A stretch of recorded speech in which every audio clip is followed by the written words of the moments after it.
All right, everybody. I know. It's been 2 weeks since we've seen Mark Puttenvink. He was almost dead. People Yeah. don't know this. Severe flu. Like most people would have been in the hospital, everything. He went out and went for a walk. Cured it all. Mark Puttenvink, how you feeling there, brother? How are you? I'm getting better. Beth is in bed sick now. Oh, is that right? Yeah, it's pretty nasty, whatever it is. Yeah. Yeah. Yeah. So Mark was out. Mark and Beth are out in beautiful Salt Lake City. Yeah. Checking out the nightlife there. So did you actually? I forgot to ask you. Very important. Did you meet anybody that like is married with multiple wives or anything like that? Or Did not. No. so it's not like somebody's walking down the street with like 8 wives trailing behind. No. He didn't see like a Suburban pull up, one dude and like 8 women roll out. No. Instead of having the things on the back that we got little kids, you'd have like 8 wives on the exactly. those little decals in the back. Maybe 1 or 2 are X'd off. That's right, too. We should do that. I mean, when you think about it, all the hockey players we know that, and people in general have had multiple wives, you should do it. So like you have, the wives, and if you get XX, and then or else I've got a Velcro, right? So you can peel them off and put another one on. That's even better. Yeah, that's you should invent that. That's pretty cool. All right, but so if you don't forget, if you don't remember, it's been so long. This is the great Mark Puttenvink, Patriot Training Systems. It is flannel day today. Yeah. It is like it's the kind of weather to wear a flannel shirt, isn't it? It's raw outside. It's just miserable. Yeah. I hate this weather because every injury I've ever had, I feel in this weather. Oh, I know. God, yes. Isn't that awful? Like you get up in the morning, I hate saying this, but you go to walk downstairs and you're like, oh God. I know. Well, one thing about Utah, it's really dry there. Oh. I slept through the night. I didn't, I felt great. Yeah. I want to ask you about, so when you put the flannel shirt on, do you feel like cool? Like, do you feel different putting the flannel shirt on, or how do you feel? I feel like I just chopped like 3 cords of wood. Yeah, totally, right? Yeah. Eat some beef jerky. Yeah. Yeah. That's how I come in the house. I said, Beth, I'll have a dozen eggs, a pound of bacon, and a stack of flapjacks. Get on. And she said, yeah. Oh, God. I'd like to be around like Beth. But you guys have been together so long now. It's just like, she just probably looks at you like. Yeah, and it doesn't stop. I mean, she knows I'm an idiot. She's very easy to remind me that I'm an idiot. And give me really good examples of how I'm an idiot. Okay, so everybody, this is the great Mark Puttenvink Patriot Training Systems. You can train anybody in any parallel universe out there, and he's way better than some quantum computer. He's way smarter than that. Well, that's the thing, with this whole quantum entanglement, where you can have a atom here and it's spinning at the same rate and everything with a couple universe. So let's say you and I are training, what we're doing. Yeah, we're actually training some other people elsewhere. Yeah, totally. Yeah, we're like quantum. Yeah, we got to monetize that though. Totally. Yeah. But you know what is a shame? Like it's better if we just win the lottery where we don't have to sell the greatness. Yeah, that's true. Give it out to the universe for free. Okay. Big, very, very important question here for you. So Tiger Woods now came out and announced, the rumors was that he was dating one of the Trump's son's former wife. Is that correct? I believe so, yeah. Right. So why would they have to come up? And it's not just him, but it kind of sparked my interest. Like, why do they have to come up and make an announcement that, yes, we are dating? Like I don't. Do they have to go back and figure out, okay, this is the date that we started dating? I guess it's to cut off any rumors, maybe chop it off at the pass. Right. Chop what off? Like that's what his first wife wanted to do. Chop it off. Chop it off. Yeah. Yeah. He got he's messed up. Yeah, he blew out his Achilles. Oh, did he? Yeah, training. A couple of weeks ago. Yeah, so he's done. Poor guy. I mean, how much more can he go through physically? Right. Self-imposed stuff too, right? Like, holy smokes. I don't understand how a trainer. I'm gonna get a little bit training talk here. After how, if he's got the terrible leg injuries from the car accident, knee problems, back problems. What were you doing with this guy that he blew out his Achilles tendon? Yeah. Come on. Yeah. Especially you're a golfer. I know you got to be in shape to golf, but I mean, you don't have to be like a sprinter. Like you don't have to be like Mark Puttenvink. No, there's only one. Isn't that true? Although, now we're getting into the quantum things with the parallel universes, though. Yeah. I'm starting to believe now there is not just one Mark Puttenvink. Well, Beth is convinced there's multiple idiots out there. Can you imagine that? Like millions of Mark Puttenvink idiots out there? Yeah. Right. But they're going back to top. Oh, sorry, go ahead. No, go ahead. I think for people that are starting to now realize that Mark and I are into studying, we study many things, but quantum for me, and I think Mark as well now, quantum computing and everything, that's kind of the new thing. It is the new topic. Yeah. And, so my YouTube has an algorithm. They start to understand what you. Now it's all over. Like pop on YouTube. Yeah, I don't. I must profess, I don't understand.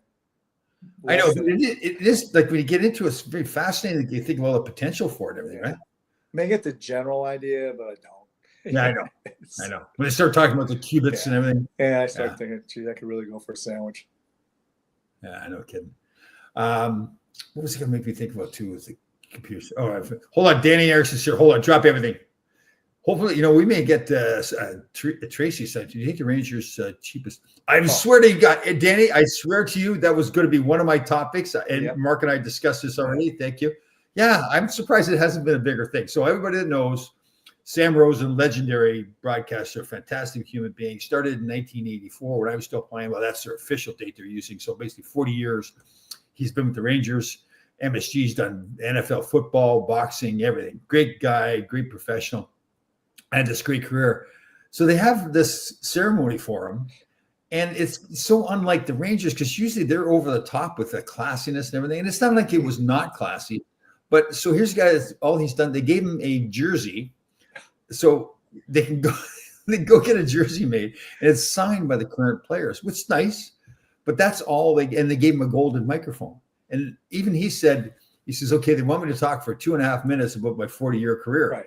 So it was like, this is Sam Rosen. I was kind of shy. This is still great. They had the event for him. Yeah. But if you're in a car or boat, speedboat or something, golf clubs. I mean, even golf clubs would have been nice, right?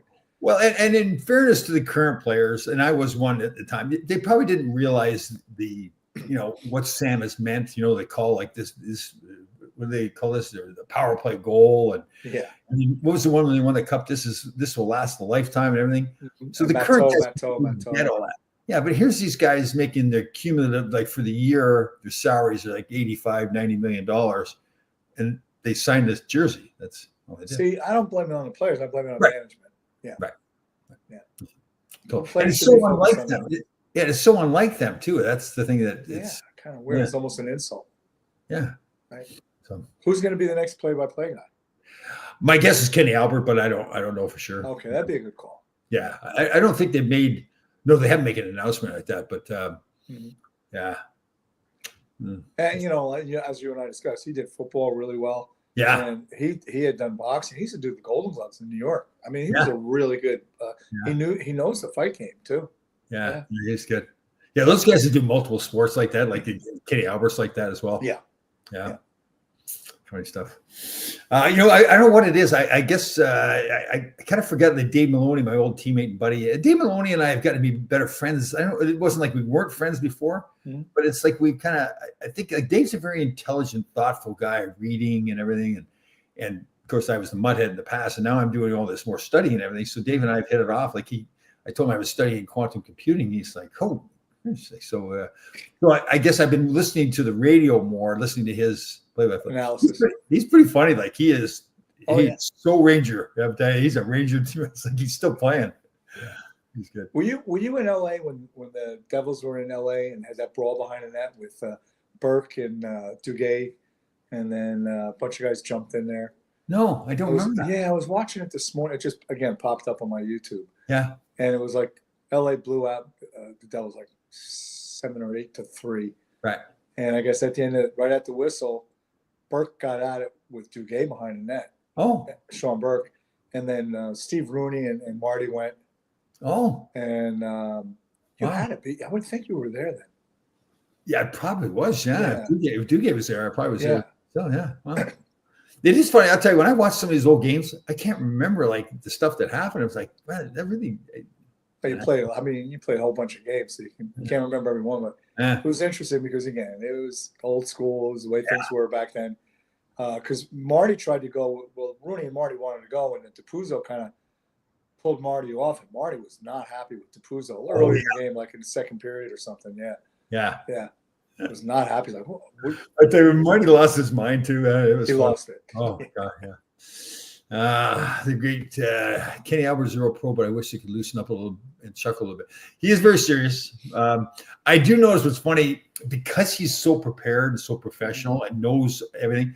Even when he's doing the NFL games, I've seen a couple times, if the color commentator knows something that Kenny doesn't know, the guy goes, oh my God, I actually know something that Kenny, like, it's very complimentary towards him, but it's like, they're surprised he doesn't know. Yeah. You wonder if Joe Micheletti will be back.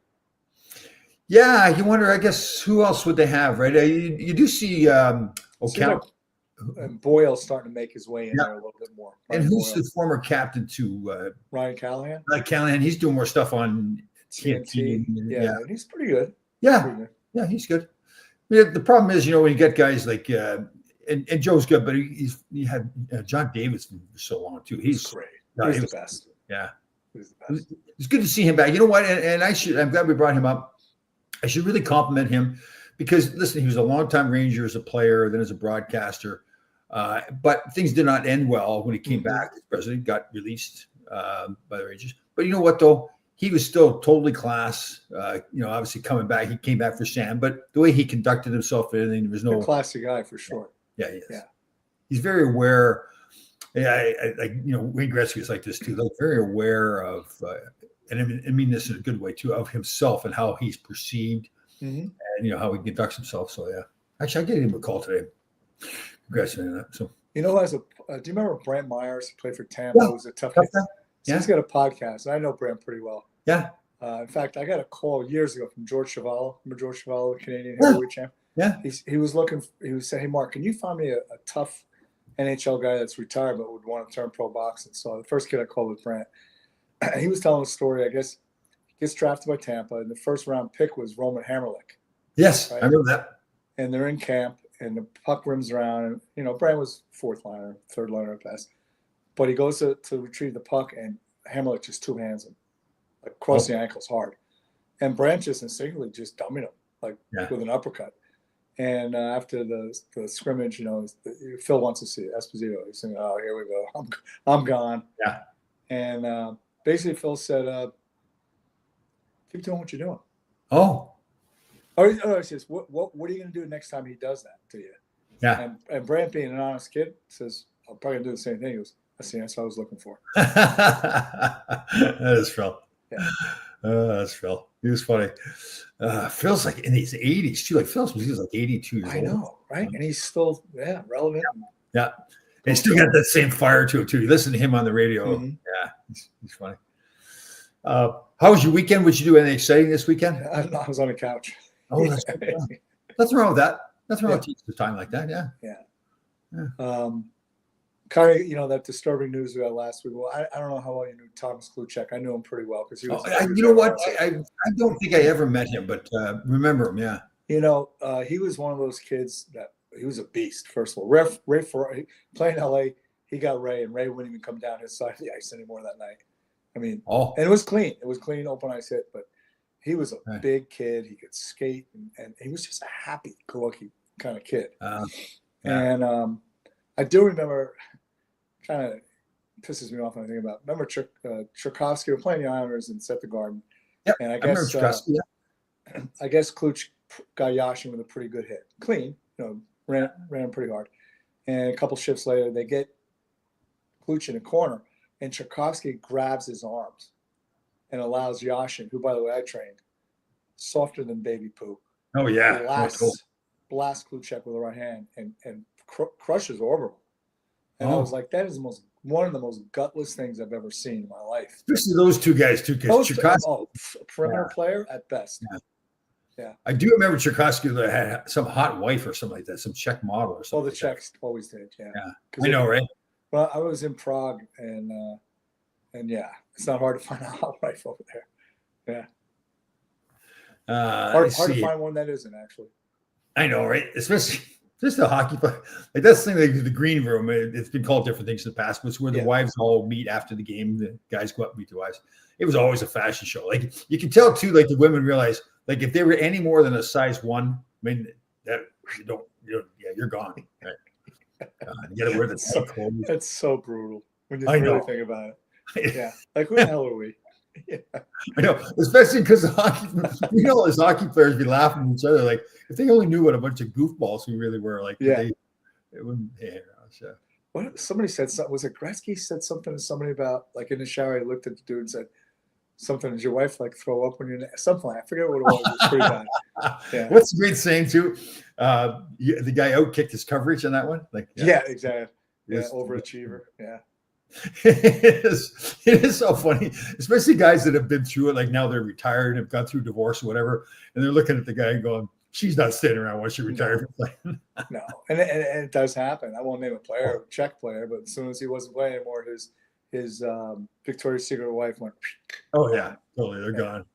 Is it? But I guess I'm generalized too, because you can't tell. They're not all the same. But you think women are always like saying, "Okay, I'll stay with him until he's playing, then I'm gone," or do they realize once he's done playing, the money stopped?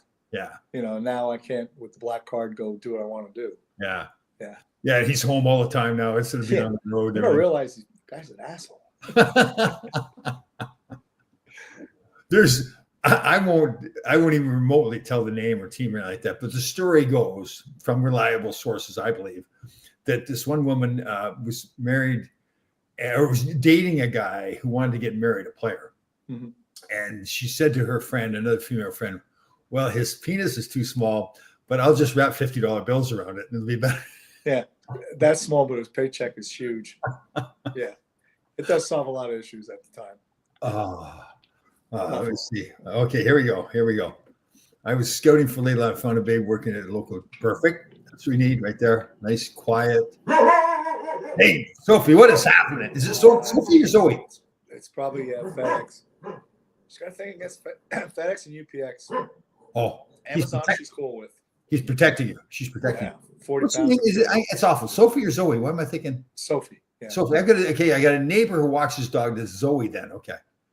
Yeah, she's 40 pounds of terror. Oh yeah, totally. Yeah. Please.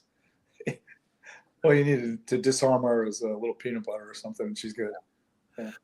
All right, what else we got going on? The whole okay, so the whole Doge thing, like, so now these people are trying to terrorize, like burn all these Teslas and everything. It's amazing how easily people get brainwashed to do. It's just.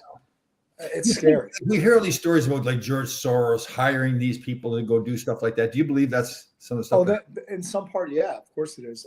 There's somewhere to track these people. I read something this morning where they're seeing the same people at Antifa, BLM, Tesla, but there's a lot of people, unfortunately, young people who get easily wrapped up in it and believe, I think I sent you that thing this morning with this.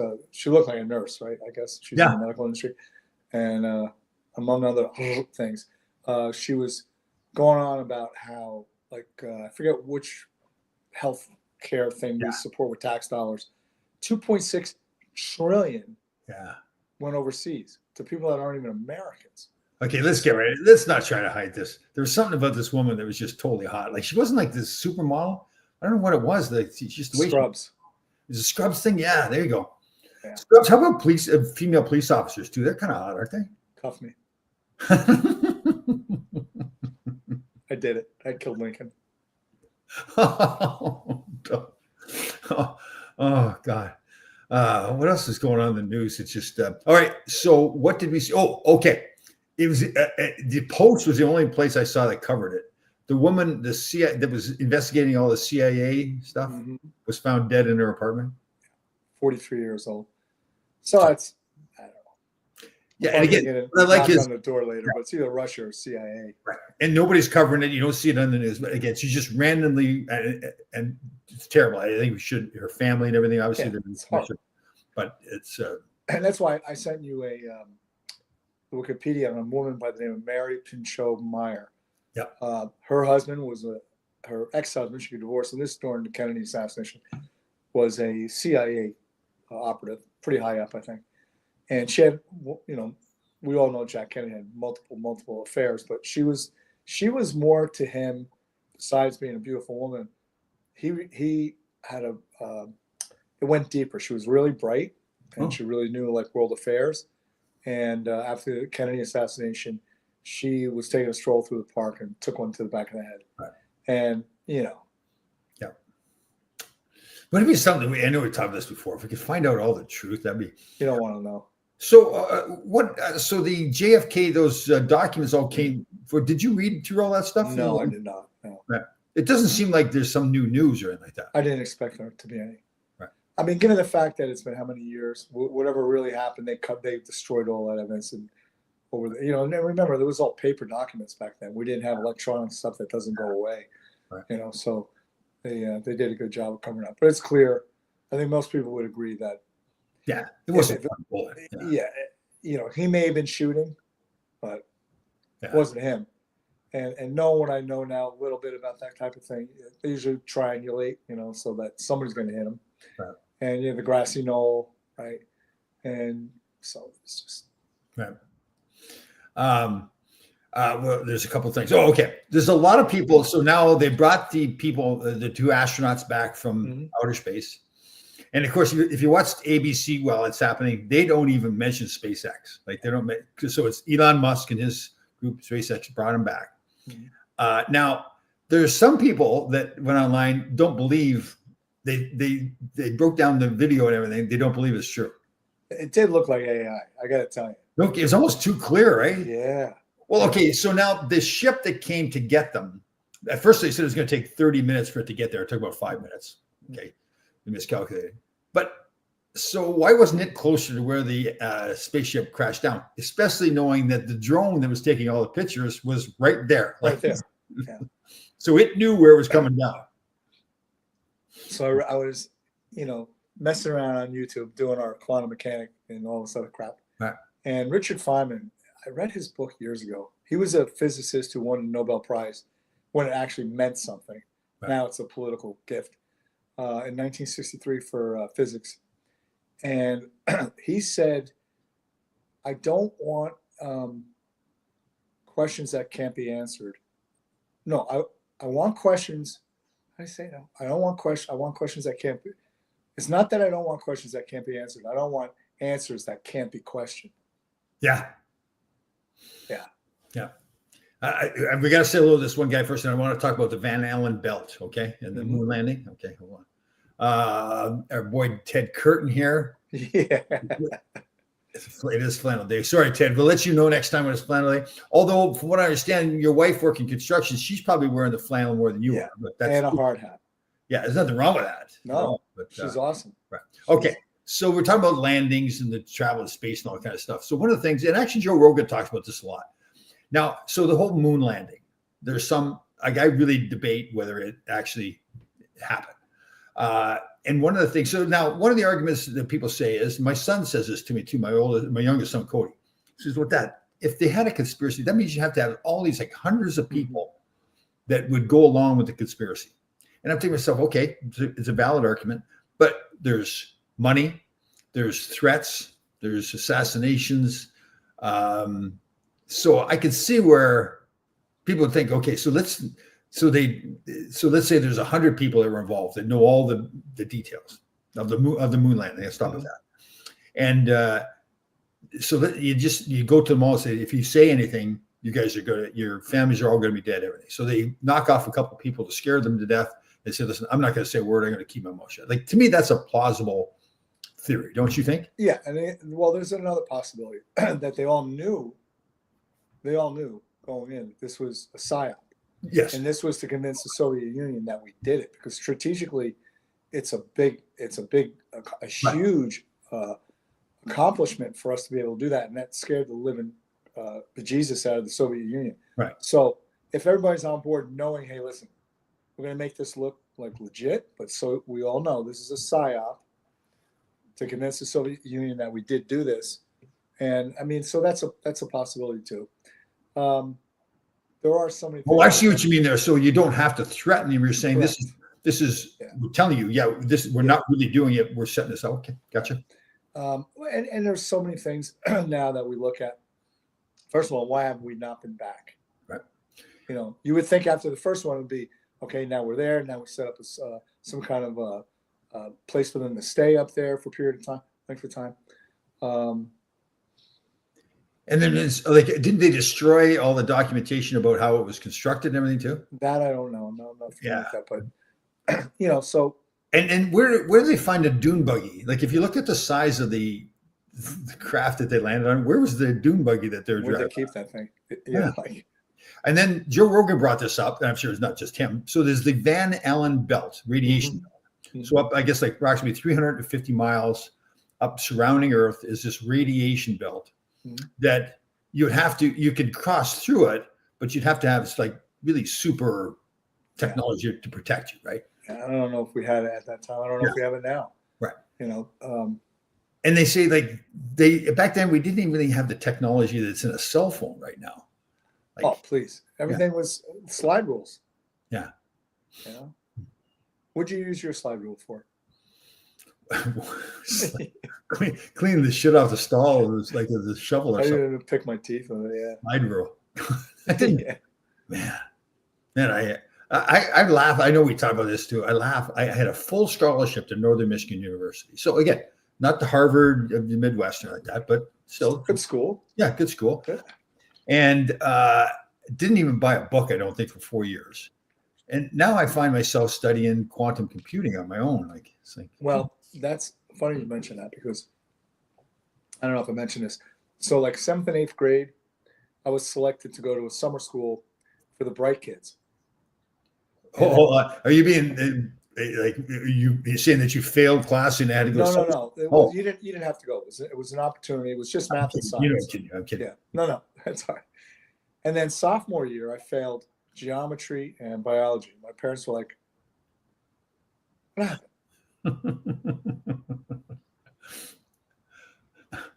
That's funny. Oh, hold on. Our magical friend out in Chicago, Mr. Veteran himself, Mr. William. Good morning, William. Look at him. Stud man. Yeah. Great guy. Yes, it is. Connor Bedard, he's getting a lot of bad press, man. Yeah, I don't know. Like, okay.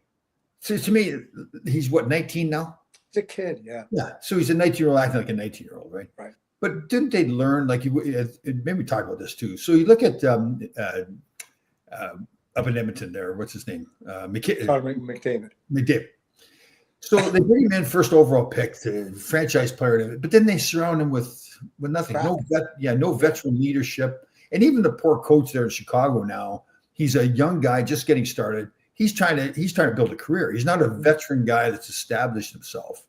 So when Bedard's acting like a 19-year-old acts, you need somebody there to sit him down and say, okay, I'm going to teach you how to be a professional. Here's the things you can go through, whether it's players in the locker room, coaches, preferably both. They're there surrounding him, like a whole development. And not just him, but other young guys you bring in. It doesn't look like there's any of that, right? Doesn't appear to be any. Yeah. It's unfortunate. The kid is extremely talented, obviously. Yeah. But I mean, there's been a lot of players in multiple sports.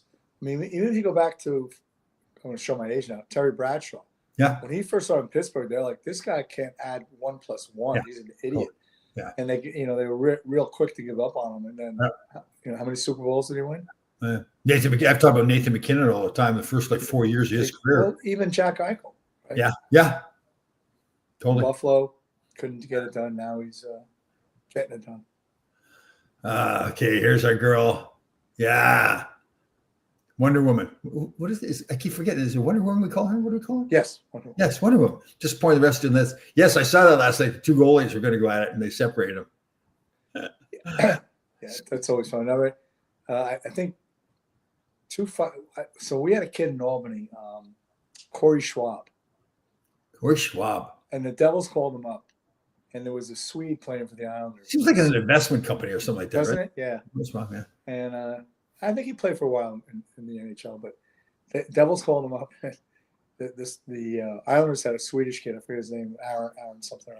And somehow they got it together at center ice. And Corey Schwab, who, by the way, God bless him, but he had a dad body, like an awkward little gut and everything going. He put a pounding on this poor Swede.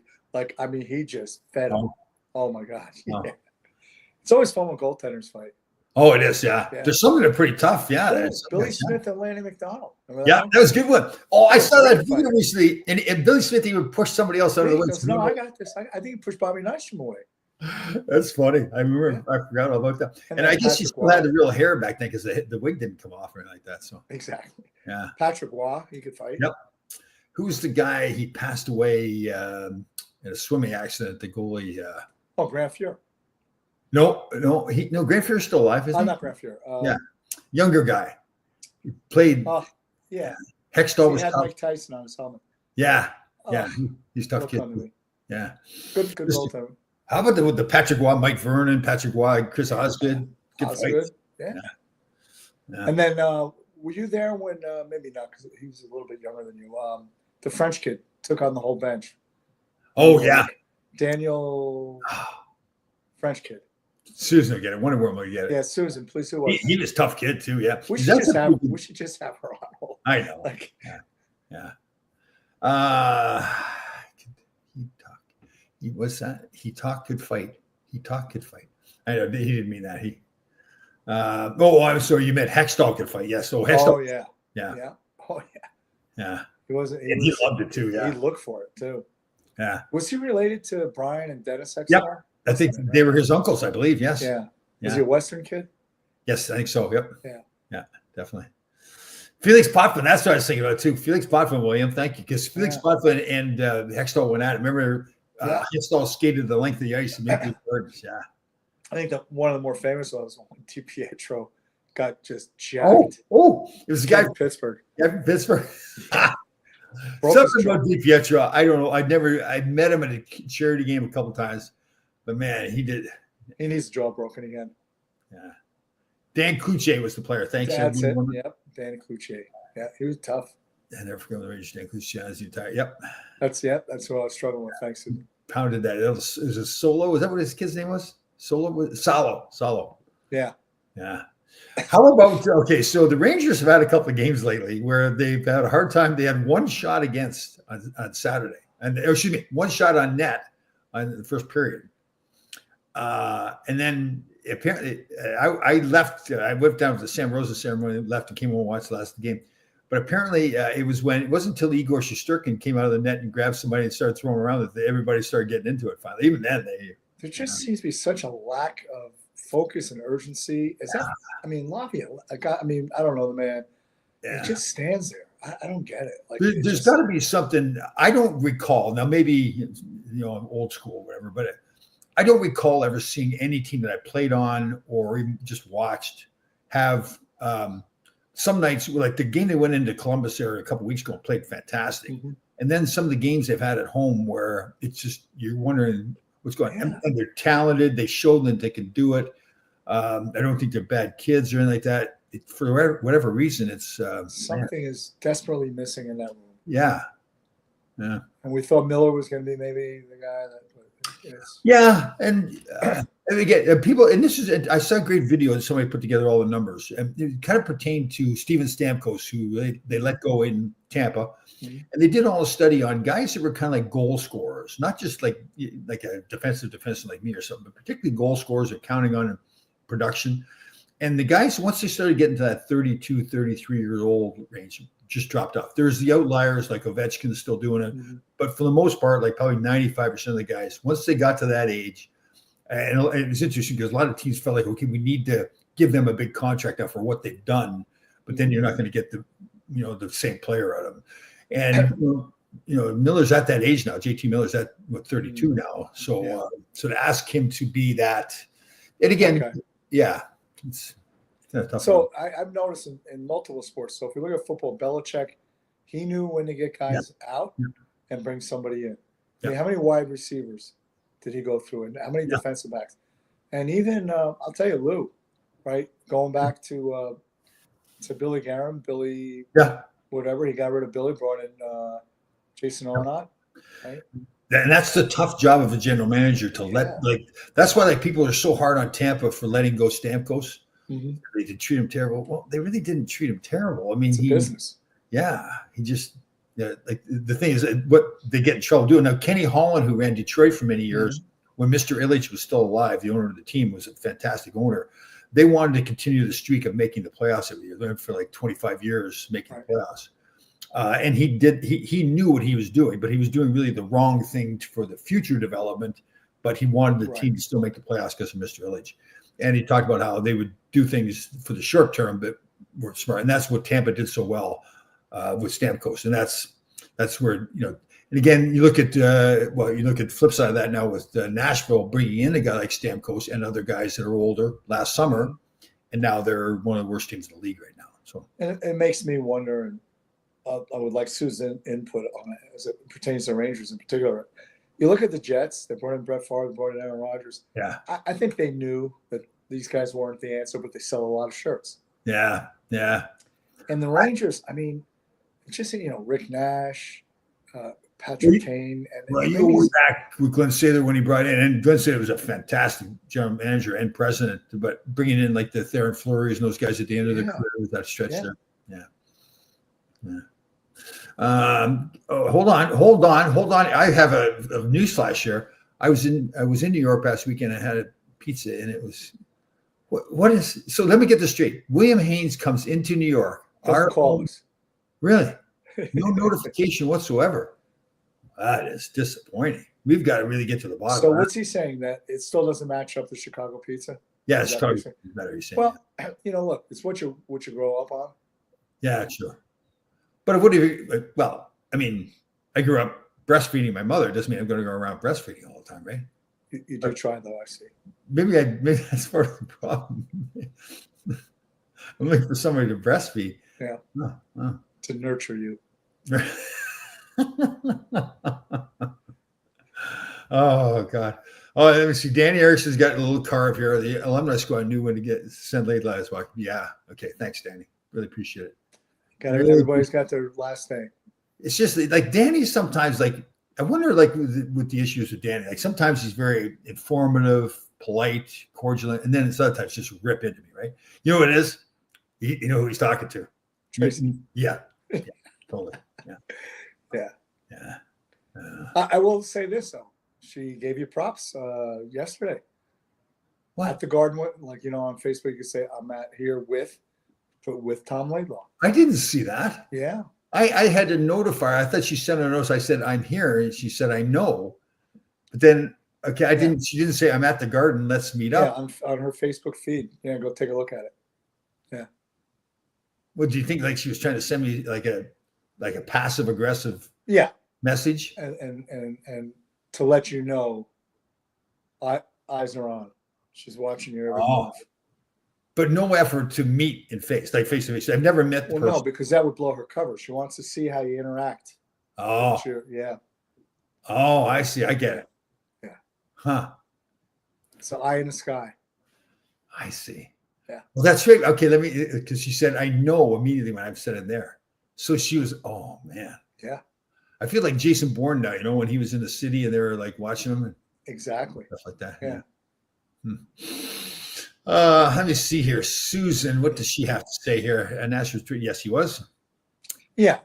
Yep. Exactly. And that's, sometimes even Patrick Kane, look at the year he's having now. But when they got him, he had the bad hip. Yeah. Totally.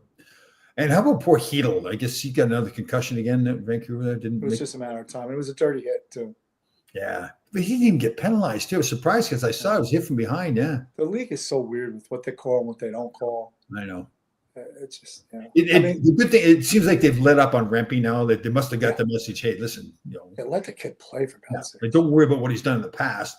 Make any call based on what that. I have to say, man, and you and I have talked about this. He's really playing really well. Oh, yeah, and the Garden lights up when he gets on the ice, especially if they're not playing well, and then he gets on. Yeah. I mean, down low, you could see guys just don't want the puck. Like they'll skate next to him, like they're going to retrieve. Totally. But never mind, it's all his. Especially that back in my day, we could hook and hold. Like if somebody's coming in to forecheck my partner, I would step in front of that guy. Mm-hmm. You can't do that anymore. So you get a guy coming in like that 100 miles an hour. Yeah. Because even if it gets just a piece here, it's going to hurt. Okay. So here I need your guidance. Okay. Like I really need to, like this is an emotional issue. We're guiding ourselves through here. So William says, I had a union conference. I'll invite you guys next time. Okay. So now, but don't you think and this is the negative side of you saying, don't you think he would have notified us in advance? Hey, listen, I'm coming into New York. I've got a union meeting, so I'll be busy. Well, I think both you and I have to realize that some things are more important than us. What? And that he wanted to focus in on the meeting, that he loves us, but the meeting was more important. I get that. Oh. Yeah. But okay, but don't you think like even just notify us that though? Like that maybe he knew he wasn't going to be in very long. Right. Yeah. And maybe he didn't want to put up with any kind of shenanigans. Right. He say, okay, Laidlaw's going to give me a hard time if I tell him. I'll just wait to tell him after. No, but for real, next time you're in, you got let's have dinner. Be an honor. And I'll make the homemade pizza for God's sake. Yeah. May want to say Chicago. Sourdough pizza. Yeah. Have them try Christopher's Colony Pizza. Yes. Oh, I didn't even know. Is it Christopher's? So there's a famous place up. There's one up in Trumbull, Connecticut, I guess. Yeah. There's one in Trumbull and one in used to be one in Portchester, New York. It burnt down actually. Oh no, there's one up in Stanford too. It was very famous. Wow. I think he bought the one in Stanford initially, and it was famous. The thin crust pizza and everything. Mm-hmm.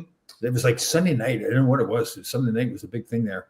And then I think he expanded it. There's one in Portchester now and one in Trumbull. Pretty cool. Yeah, so he's a good businessman. Unfortunately, we'll see what happens with the team. If the team he's a huge thing in Connecticut. I mean, besides everybody knows his hockey career, but he won a World Series, Little League World Series. Yeah, that's right. Yeah, he's had like the win. Didn't he win? Like, didn't he score a winning goal like Stanley Cup playoffs or something with Colorado? I think with Colorado. Yeah, he's one of those kids that just everything. I don't know. Yeah. No, he's a smart kid too. He's really done well in business and everything. So, good for him. And again, if the team doesn't make the playoffs, it'll be interesting to see what happens. I mean, especially after I think the staff's got to go. And it's not I'm not disrespecting anything they've done, but you just need a new face in there. Well, especially when you win the President's Trophy one year, and then if God forbid, if they don't make the playoffs this year. But hasn't that happened before, though?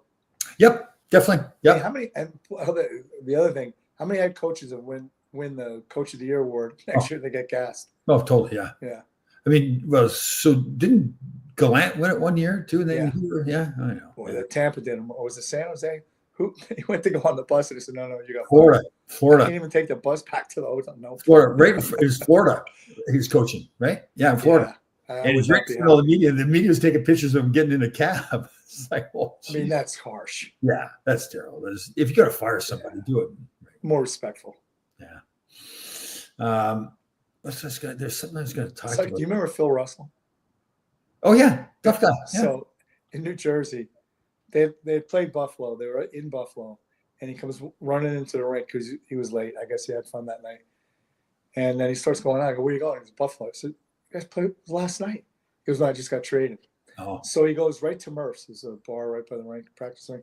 He figures, I'm not playing tonight. So he gets Murph, the kid, to drive him to the airport, and Rusty's drinking a couple of wines. They only had 4D that night, and he was one of them. Oh, yeah. After a few beers. Oh, more than a few. Yeah. Oh, is that right? Oh, that's funny. That was the old days. He wasn't a real big guy, but he was tough, right? He was long and lanky, 6'2", like 200. Oh, okay. Yeah. Tough kid. Edmonton Oil Kings. That's right. That's right. That's when they had him and Dale Talon and Magnuson and It's funny watching those old videos of those games. Yeah. Whole entirely different game now. Oh God, yeah. The poor kid that I feel bad for now. It's like nothing he can do is right. Keandre Miller. It's just it doesn't matter. And even if he makes a nice play now, it's like everybody's looking for the bad. He probably could go for a change of scenery. Well, that's going to be the thing, right? Yeah. Or maybe just new coaching staff comes in.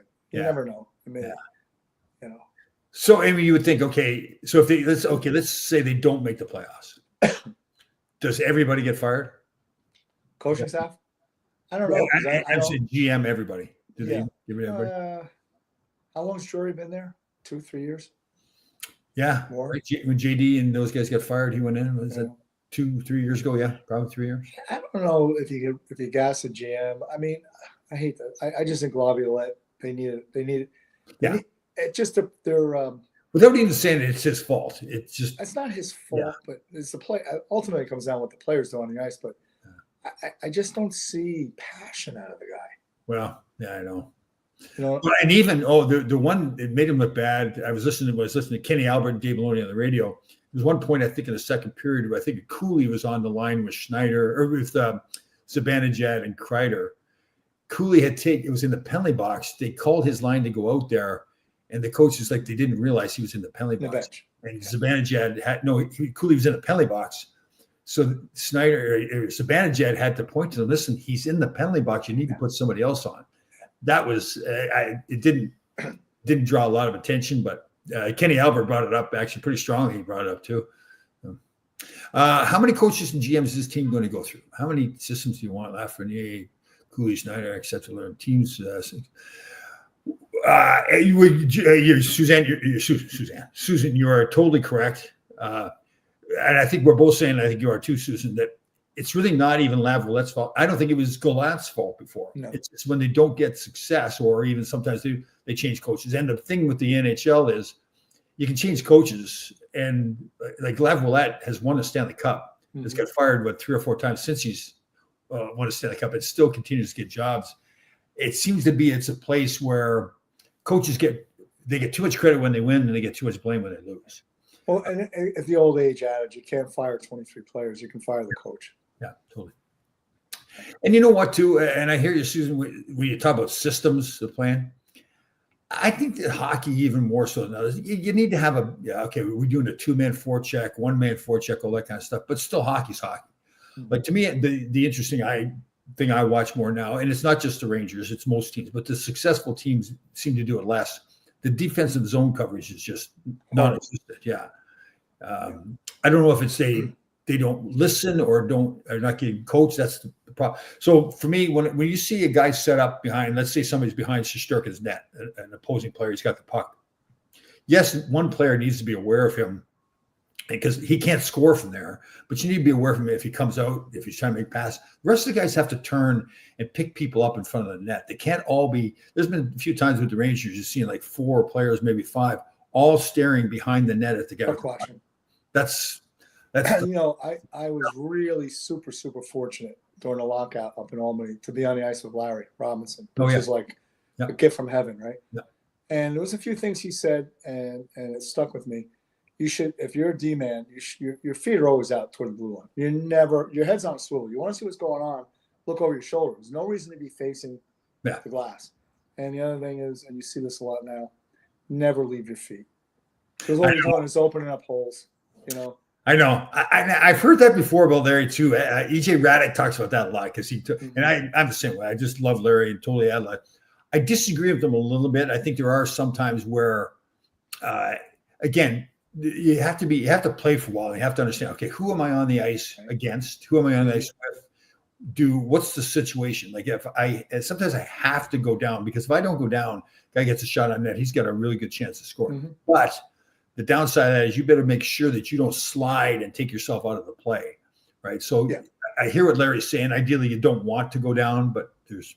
I think what he was and what he conveyed was in certain areas of the ice around the crease. Yeah. And he always said, always 2 hands on your stick. Oh yeah.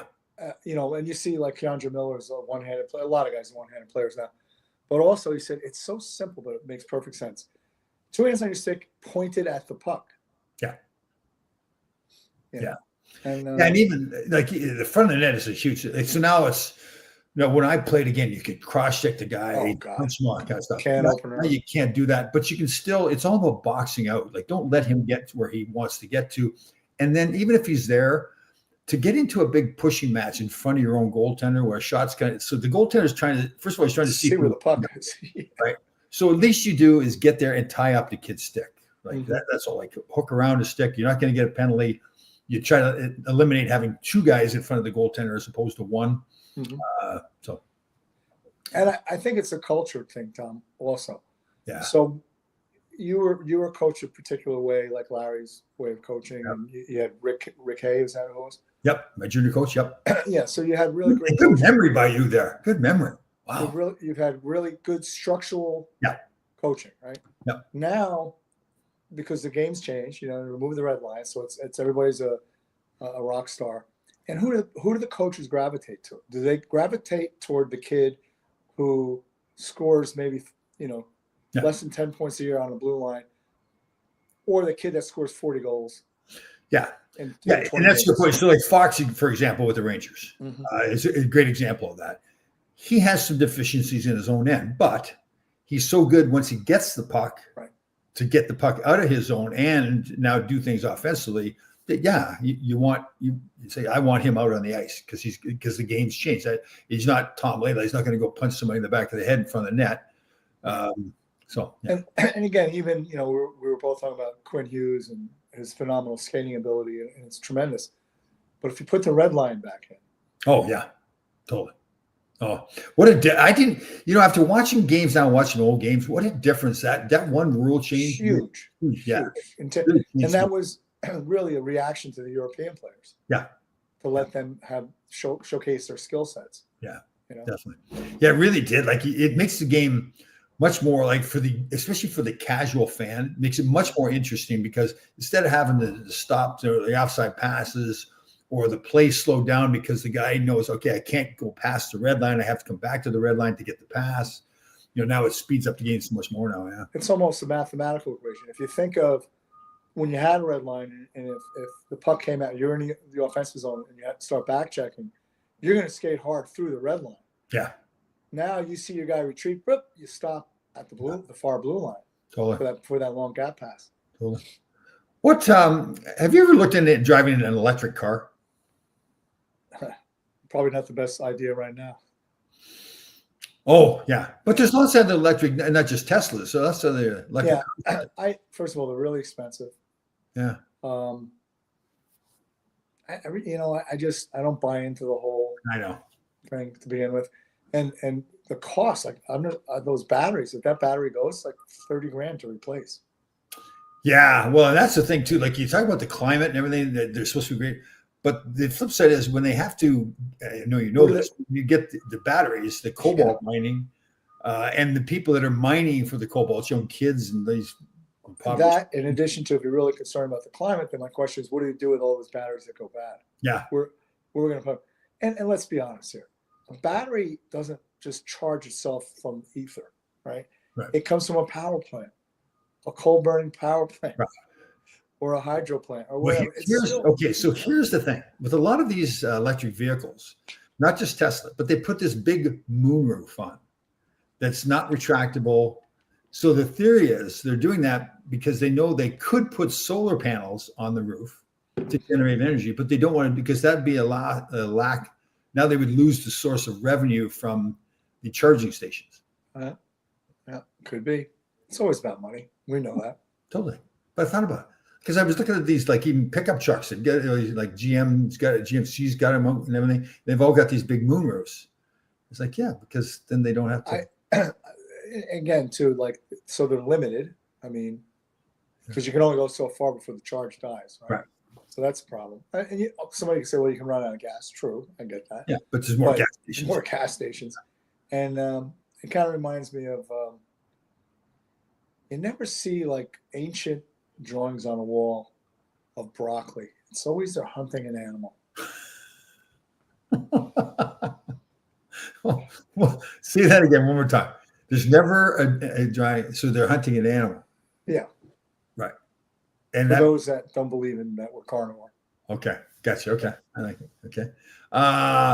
Here's somebody. Have we ever seen this guy before? Nick Levin. Oh, of course. Yeah. That's Nicky, one of the New Jersey Warriors. Oh, Navy vet.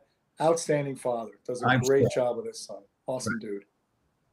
So when you say someone's an outstanding father, are you saying that they're a total jerk otherwvery, but they're good fathers? Is that what you're trying to say? No. He's a great guy. Oh, he's a good guy. He's really doing a very responsible job bringing his son up and spending a lot of time with him, which is that's cool. So the Pro Beach, remember that they had that. Were you in LA when they had that out? Yeah. That and if they have it in a Jersey Shore, I'll go down there and watch that. That was cool. Really? Put on a pair of those like tight shorts and everything like that. Yeah. Bring back the 80s. They had us do it at Rye Playland. I don't know what it was, like some ball hockey thing with a whole bunch of fans there. And somebody take a picture of me. I had these shorts on that just like, oh my God. I mean, I had a nice butt back then too, but it was like, there wasn't a whole lot to the shorts. Were they like high and tight? Yeah, they're tight. There's no question. They're the ones, you remember the old gym shorts would have like the little, they would come up a little bit and then go back down again on the front, like front and back kind of thing. Did you stuff a potato down there? That's what apparently I didn't have to back then. I don't know. Maybe just the angle of the picture or something like that. I don't know. Angle of the dangle. Yeah. Less. Some woman posted years ago, like, Tom, what were you thinking? Either I wasn't thinking or I was, one of the two. I don't know what. See, I couldn't do that. My legs are so skinny, like especially during spring, the birds come by because they're building their nests. Right. So they look at my legs and they realize. You have to be careful around Thanksgiving, right? They think you're a turkey or something like that. Is that... My father said your legs are so skinny, you should sue them for non-support. Asian infrastructure cannot support the number. Yes, that is the truth. Yeah. Well, how about let's go back to the whole $8 billion the Biden administration I know allotted to build charging stations, and they built like maybe a dozen. at best. I know. And there's some funny videos of the charging stations with generators pulled up there. Gas. The power of the charging station. Yeah. Like, it's just the lack of thinking sometimes. Oh, man. Well, and it gets back to, we have this, for some reason, and I fall prey to it too, that we believe government can do best or better than anyone else. So, I'll tell you, you got me started on that subject right there. That we have got to get it through our heads. It doesn't matter, Democrat, Republican, whatever. We've got to get it through our heads. The way things are going now is not the way this government was designed to work. It's they were there to work for us. Then we go live our lives and we figure things out. Like, we can't be relying, but they're smart. They get us to rely on them. And then they feel like, oh, this person saved the day, so we have to vote for him again. Yeah. All over the couple, like, what is it, 250 years we're coming up on now? Yeah. Yeah. It's changed and it's become a moneymaker. Like, you look at Chuck Schumer, right? Oh, no. This man has not held a job in the private sector one day of his life. Read his Wikipedia. Graduated school, immediately was a state representative in New York. Never worked a day. And then he's going to tell us how to run our businesses. Oh, I know. That's the thing too. And all this stuff, Yeah. And you just look at, we couldn't get the people out of the space station, but Elon Musk. I know. Was able to do that whole thing, that whole behind the scenes, like what was going on there, why didn't they go get him, the politics involved in that and everything. I don't know. Pretty bad look. Yeah, we've got all that's, and they're smart because now people are more worried about the Democrats or Republicans. And what did Schumer say talking about him too? He says, I have to do what's right for the party. I'm thinking, well, okay, aren't you supposed to be doing what's right for the United States of America? And it was never meant to be a full-time job. And that's why, and I'll plead in ignorance, I only learned this a while back, that the reason they have recesses during particular times of the year, that's when the guys and women used to go back and harvest their crops. Yeah. It wasn't meant to become a profession. Yeah. What was just talking about there? That's interesting. The one, as much as Trump and Musk are doing great things, and getting rid of all this corruption and wasted spending and everything, the one thing that still bothers, why haven't they got into the whole insider trading thing that is rampant in? Because now my theory is it's Republicans and Democrats. So I think most people are aware. Insider trading is if you have information about a specific stock, something that's going to happen, if you're like involved in the company or some way, you've got some information that other people don't have. And then you act on that and you buy stock or trade stock or sell or whatever, then that you could go to jail for that kind of stuff. That's called insider trading. The government they for their own purposes, have this thing in 2012, I think they started the Stock Act, the STOK Act. And that's supposed to, I think it's supposed to deter them but if they do it, they at least have to notify everybody that they do it. They're not going to. Simple answer why they haven't done anything. Our prisons are overcrowded as they are. Yeah, I know. There'd be nobody left. As much as we like what Trump's doing, it's Republicans doing it as much as Democrats. They're all doing it. I was really disappointed that he named Kelly Loeffler to her position. I forget exactly what it is. She is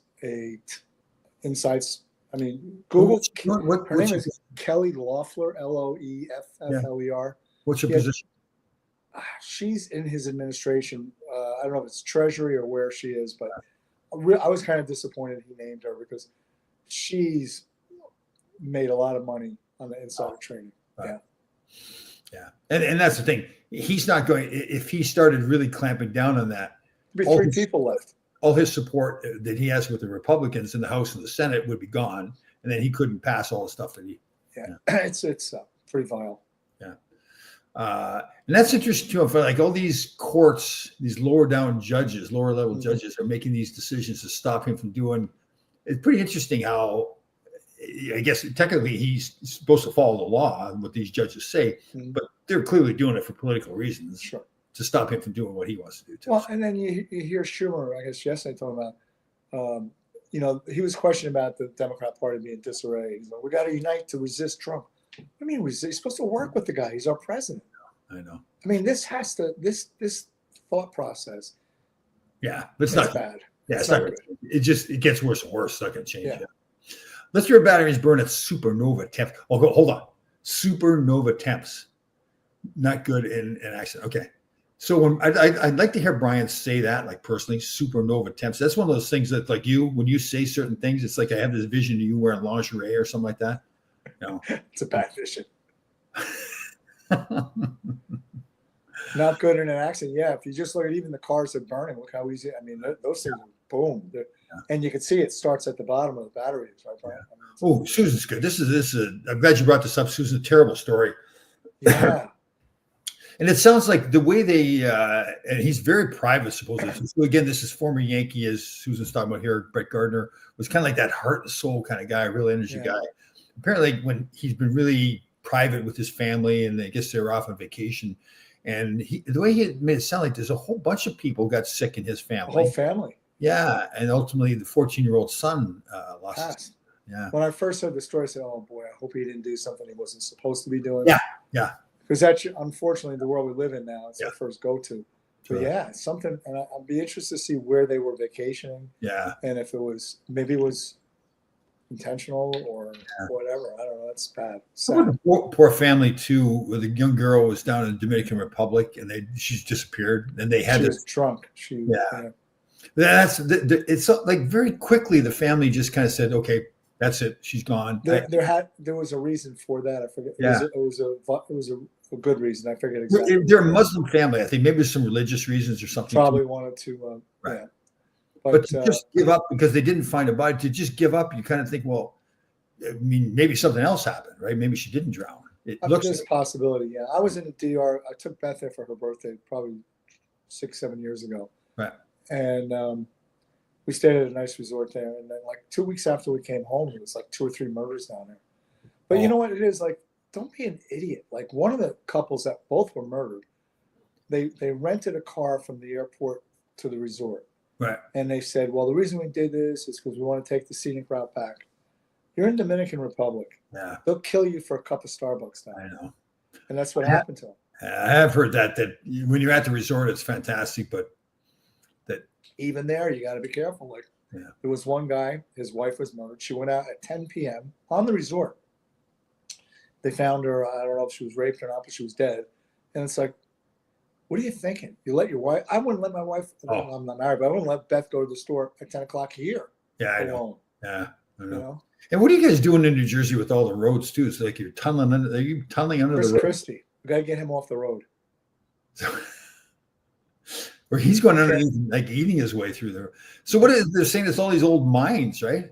Yeah. So Route 80 goes to when you get out by Wharton, which is out west of it.